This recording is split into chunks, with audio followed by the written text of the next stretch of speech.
Hola a todos, ¿cómo andan? En este video vamos a ver el ejercicio 2 del práctico 9. Vamos a ver la parte A, la parte B sale muy similar. Y nada, tenemos un límite cuando xy tiende a 0, 0. La función a la que le tenemos que hallar el límite es xy menos seno de x por seno de y sobre x cuadrado más y cuadrado. Bien, acá si recuerdan de cálculo 1, lo que hacíamos con Taylor era, cuando tenemos un límite que da indeterminado, como es este caso, tengo que cuando xy tiende a 0, 0, la parte de arriba tiende a 0, la parte de abajo también, así que no lo podemos calcular así nomás. Y lo que hacíamos era tomar la parte problemática, digamos, del límite, que en realidad sería la parte que no es un polinomio, la parte no polinómica. En este caso sería seno de x por seno de y. Acá tenemos dos variables, ¿no? Es distinto. Pero cuando teníamos una variable, lo que hacíamos era encontrar el desarrollo de Taylor de la cuestión problemática. Y bueno, se cancelan cosas, va a aparecer un resto, que la idea es que quede dividiendo con la parte de abajo, ¿sí? Y bueno, esa va a ser más o menos la idea que vamos a usar para hallar límites usando el polinomio de Taylor para varias variables, para dos variables en este caso. Tenemos que el desarrollo de Taylor de f en un punto A es f de a más h es igual a f de a más el diferencial de f en a evaluado en h más el diferencial segundo, digamos, de f en a evaluado en h sobre 1 sobre o factorial, etcétera, hasta que termina en un k, donde tengo 1 sobre k factorial, diferencial késimo de f en a evaluado en h, y después tengo un resto que va a depender del k, el último término del polinomio, y esto también va a estar evaluado en h, ¿sí? Y lo que tenemos acá es que el resto lo que va a cumplir es que el resto de h dividido la norma de h va a tender a 0, cuando h tiende a 0. Tiende a 0 es una forma de decir tiende al vector 0. Voy a dejar tiende a 0, pero es un 0 con las coordenadas que sean necesarias. Nosotros acá vamos a trabajar con dos o tres variables, ¿no? Entonces sería h tendiendo a 0, 0 o a 0, 0, 0.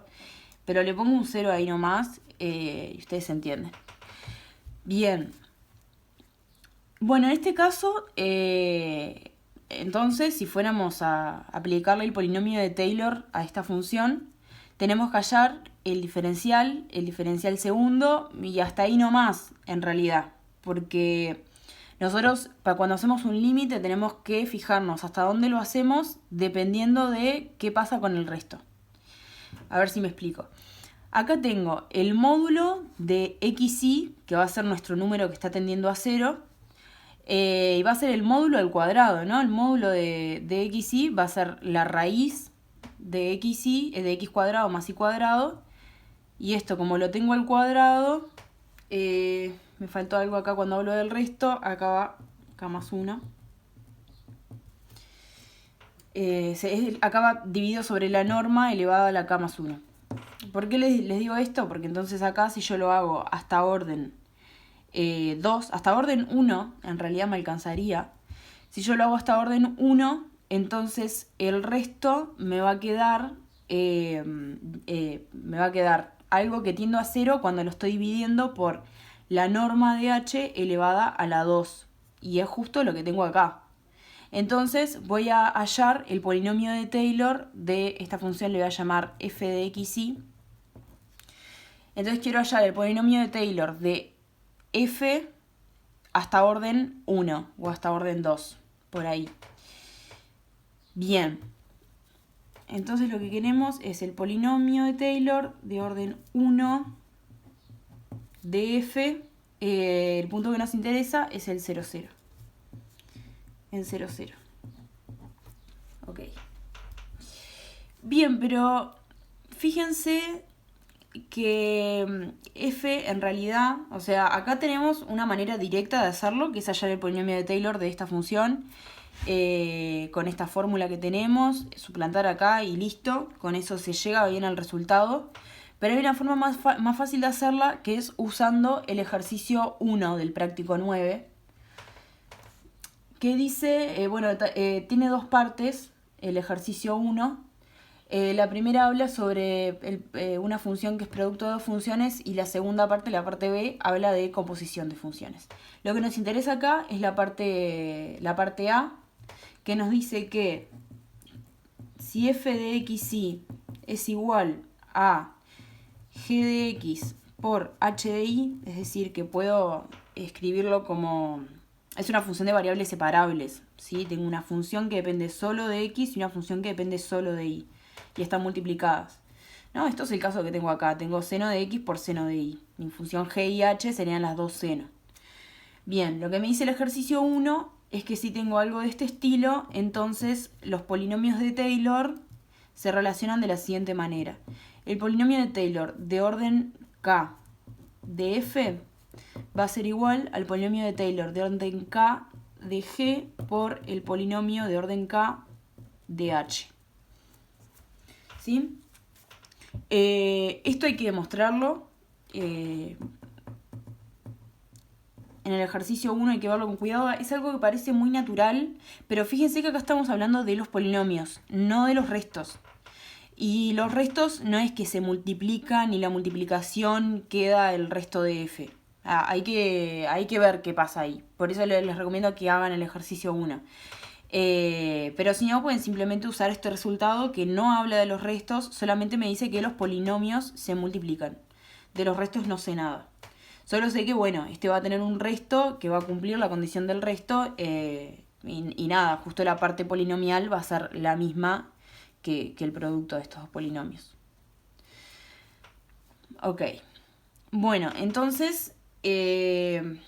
si lo resolvemos de esta manera, solo necesitamos hallar el polinomio de seno, ¿no? De seno en una variable, seno de x, seno de y, o sea, las variables son distintas, pero es de una sola variable. O sea que no tenemos que usar esta fórmula, que sería lo nuevo de este curso, sino que justo este límite podemos resolverlo solamente usando cosas que ya sabemos de antes, de cálculo 1, que sería, nada, hallar el polinomio de Taylor de una variable. Entonces, sea g de x igual a seno de x. Vamos a hallar su polinomio de Taylor en 0, que es el punto que nos interesa.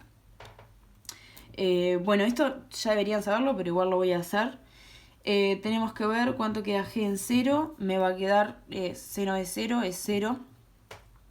Después, la derivada de g me va a quedar coseno. Entonces, g' en 0 va a ser igual a 1. Dijimos que lo íbamos a hacer solo hasta orden 1, pero lo voy a hacer hasta 2 para tenerlo nada más. Entonces tengo que la derivada segunda de g va a ser la derivada de coseno, es menos seno. Y la derivada segunda de g en 0 va a quedar 0. Entonces, el polinomio de Taylor de g de orden 2 va a ser igual a 0 más 1 por x, o sea, la derivada por x. Después va a quedar más 0 por x cuadrado sobre 2 factorial. Y en general, acá va un... no, está bien, va así. En general van a quedar solo los que tienen factor impar, ¿no? Y va a ir alternando el signo. Fíjense que si yo derivo acá, me va a quedar menos coseno. Entonces, si quiero seguir, me va a quedar menos x a la 3 sobre 3 factorial, etc. Bien, pero solo nos interesa hasta acá. Fíjense que yo lo hice hasta orden 2, pero si lo quisiera hacer de orden 1, en realidad es lo mismo, porque este término vale 0. Entonces son lo mismo, solo que van a tener un resto que el resto de orden 2 va a ser más preciso, pero no me interesa en este caso. Ok, entonces tenemos el desarrollo de seno, y eso es todo lo que necesitamos. Es el desarrollo de G, pero también es el mismo que el desarrollo de H, porque H también va a ser seno. Solo que con otra variable, pero es lo mismo. Entonces, tenemos que el polinomio de orden 1 para f en 0, 0 va a ser igual a la multiplicación de los dos polinomios, o sea que va a ser la multiplicación de este de acá, que va a ser simplemente x, multiplicado por el polinomio de Taylor de orden 1 de la función h, que también va a ser seno, o sea que cuando hago el desarrollo me va a quedar simplemente i. Entonces me queda i. Entonces este es el desarrollo de Taylor para f de orden 1, y también es el polinomio, es el desarrollo de orden 2. Porque nada, ya vimos que esto queda 0, entonces el desarrollo de orden 2 también va a ser igual a xy. ¿Ok? Bueno, buenísimo. Justo nos quedó que tengo acá xy y acá aparece xy, así que se van a cancelar estos dos. Y veamos qué pasa con el límite todo, entonces. Tengo el límite cuando xy tiende a 0, 0 de xy menos. Ahora, f de xy, yo aprendí que la puedo escribir como su polinomio de Taylor más un resto. Entonces, eso es lo que voy a hacer.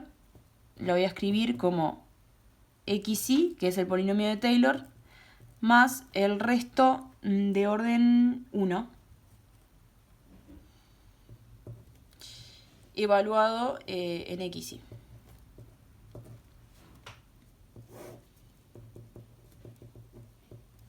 Bien, entonces acá se me cancela xy con xy y me queda simplemente el resto dividido la norma al cuadrado. Bueno, eso por la definición de resto sabemos cuánto queda, sabemos que tiene que dar 0. Eso simplemente es la definición del resto. Entonces esto me queda igual a 0 y ahí quedó resuelto este límite. ¿Sí?